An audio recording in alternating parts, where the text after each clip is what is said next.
Next up is Mr. Jeff Davis.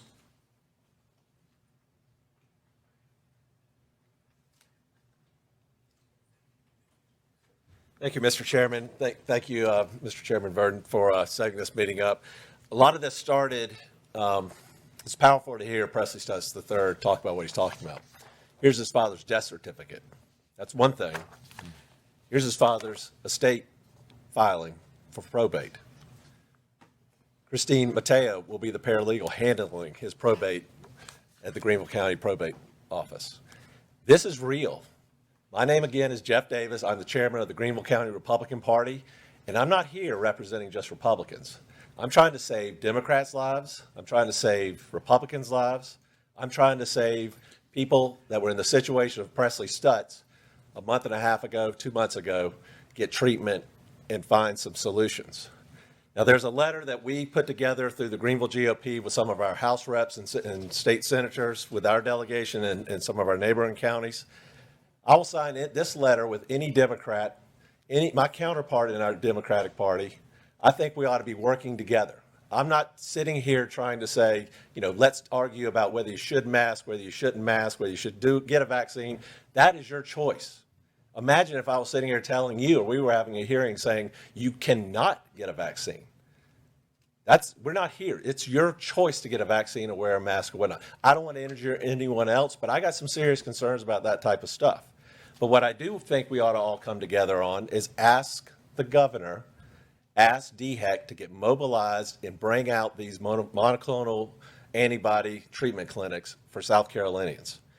They're doing them in Florida. They're doing them in Texas. If Presley Stutz and two of my other friends who had known about this, had been able to do it, they could have walked into a treatment clinic in Florida or Texas, and I think they'd be standing here today. I think they would be here alive today. We had our Greenville GOP meeting on Monday night. We talked about this and the process that we went through. I had a gentleman that came up to me, that's one of our precinct presidents. He walks up and says, I did that 2 days after I was tested positive. And a week later, he was just fine. This is an ability to save lives. Any of you on this panel, anyone watching at home, you get sick, find out how to get these monoclonal antibodies ASAP, number one. And then we need to just take the reins off of everything. We need to have and allow medical professionals and individuals the access to anything that's out there, whether it's ivermectin, hydrochloroquine. I don't really know. I don't really care. But we've got to take the reins off of our medical professionals, because in Greenville, there's 520,000 citizens. I hear from a lot of people and a lot of anecdotal evidence. I'm just a tax attorney CPA, so I can read, but I hear from a lot of people. And I can't spell, but I can do math.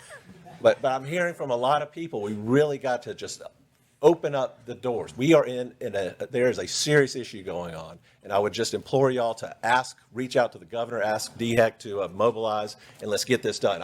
I know there's issues and problems, supply chain issues, personnel issues. Let's fix that. We are South Carolinians. We are Americans. We can get it done. I am passionate about this, like I'm passionate about school choice, Senator Davis knows, and we can get this done. So I appreciate your help on that. Thank you. Thank you, Mr. Davis. I really appreciate it, and I hope you'll monitor our next hearing as well, and maybe if you can be here and be present, I'd appreciate that. Thank you.